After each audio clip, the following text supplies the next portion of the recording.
بسم اللہ الرحمن الرحیم۔ صحیح بخاری حدیث نمبر 91۔ ایک شخص عمیر یا بلال نے رسول اللہ صلی اللہ علیہ وسلم سے پڑی ہوئی چیز کے بارے میں دریافت کیا۔ آپ نے فرمایا اس کی بندھن پہچان لے، یا فرمایا کہ اس کا برتن اور تھیلی کو پہچان لے، پھر 1 سال تک اس کی شناخت کا اعلان کراؤ، پھر اس کا مالک نہ ملے تو اس سے فائدہ اٹھاؤ، اور اگر اس کا مالک آ جائے تو اسے سونپ دو۔ اس نے پوچھا کہ اچھا گمشدہ اونٹ کے بارے میں کیا حکم ہے؟ آپ کو اس قدر غصہ آ گیا کہ رخسار مبارک سرخ ہو گئے، یا راوی نے یہ کہا کہ آپ کا چہرہ سرخ ہو گیا۔ یہ سن کر آپ صلی اللہ علیہ وسلم نے فرمایا تجھے اونٹ سے کیا واسطہ؟ اس کے ساتھ خود اس کی مشق ہے اور اس کے پاؤں کے سم ہیں، وہ خود پانی پر پہنچے گا اور خود پی لے گا اور خود درخت پر چرے گا، لہذا اسے چھوڑ دو یہاں تک کہ اس کا مالک مل جائے۔ اس نے کہا کہ اچھا گمشدہ بکری کے بارے میں کیا ارشاد ہے؟ آپ نے فرمایا وہ تیری ہے یا تیرے بھائی کی، ورنہ بھیڑیے کی غذا ہے۔ صحیح بخاری حدیث نمبر 92۔ رسول اللہ صلی اللہ علیہ وسلم سے کچھ باتیں دریافت کی گئیں کہ آپ کو برا معلوم ہوا، اور جب اس قسم کے سوالات کی آپ صلی اللہ علیہ وسلم پر بہت زیادتی کی گئی تو آپ کو غصہ آ گیا۔ پھر آپ نے لوگوں سے فرمایا اچھا اب مجھ سے جو چاہو پوچھو۔ تو ایک شخص نے دریافت کیا کہ میرا باپ کون ہے؟ آپ نے فرمایا تیرا باپ حذافہ ہے۔ پھر دوسرا آدمی کھڑا ہوا اور اس نے پوچھا کہ یا رسول اللہ میرا باپ کون ہے؟ آپ نے فرمایا کہ تیرا باپ سالم شیبہ کا آزاد کردہ غلام ہے۔ آخر حضرت عمر رضی اللہ تعالی عنہ نے آپ کے چہرہ مبارک کا حال دیکھا تو عرض کیا یا رسول اللہ ہم ان باتوں کے دریافت کرنے سے جو آپ کو ناگوار ہوں اللہ تعالیٰ سے توبہ کرتے ہیں۔ صحیح بخاری حدیث نمبر 93۔ ایک دن رسول اللہ صلی اللہ علیہ وسلم گھر سے نکلے تو عبداللہ بن حذافہ کھڑے ہو کر پوچھنے لگے کہ حضور میرا باپ کون ہے؟ آپ نے فرمایا حذافہ۔ پھر آپ نے بار بار فرمایا کہ مجھ سے پوچھو۔ تو حضرت عمر رضی اللہ عنہ نے دو زانو ہو کر عرض کیا کہ ہم اللہ کے رب ہونے پر، اسلام کے دین ہونے اور محمد صلی اللہ علیہ وسلم کے نبی ہونے پر راضی ہیں، اور یہ جملہ 3 مرتبہ دہرایا۔ پھر یہ سن کر رسول اللہ صلی اللہ علیہ وسلم خاموش ہو گئے۔ صحیح بخاری حدیث نمبر 94۔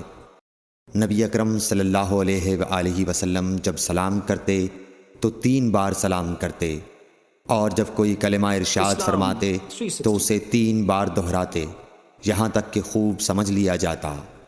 صحیح بخاری حدیث نمبر 95۔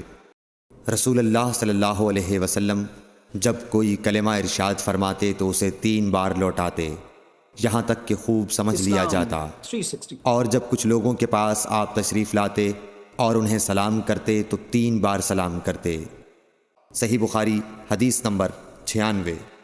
عبداللہ بن عمر رضی اللہ عنہ کہتے ہیں کہ ایک سفر میں رسول اللہ صلی اللہ علیہ وسلم ہم سے پیچھے رہ گئے، پھر آپ ہمارے قریب پہنچے تو عصر کی نماز کا وقت ہو چکا تھا یا تنگ ہو گیا تھا اور ہم وضو کر رہے تھے۔ ہم اپنے پیروں پر پانی کا ہاتھ پھیرنے لگے تو آپ نے بلند آواز سے فرمایا کہ آگ کے عذاب سے ان ایڑیوں کی جو خشک رہ جائیں خرابی ہے۔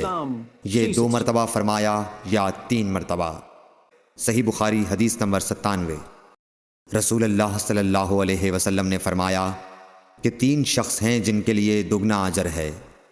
ایک وہ جو اہل کتاب سے ہو اور اپنے نبی پر اور محمد صلی اللہ علیہ وسلم پر ایمان لائے۔ دوسرے وہ غلام جو اپنے آقا اور اللہ دونوں کا حق ادا کرے، اور تیسرے وہ آدمی جس کے پاس کوئی لونڈی ہو جس سے شباشی کرتا ہے، اور اس کو تربیت دے تو اچھی تربیت دے، تعلیم دے تو عمدہ دے، پھر اسے آزاد کر کے اس سے نکاح کر لے تو اس کے لیے دگنا اجر ہے۔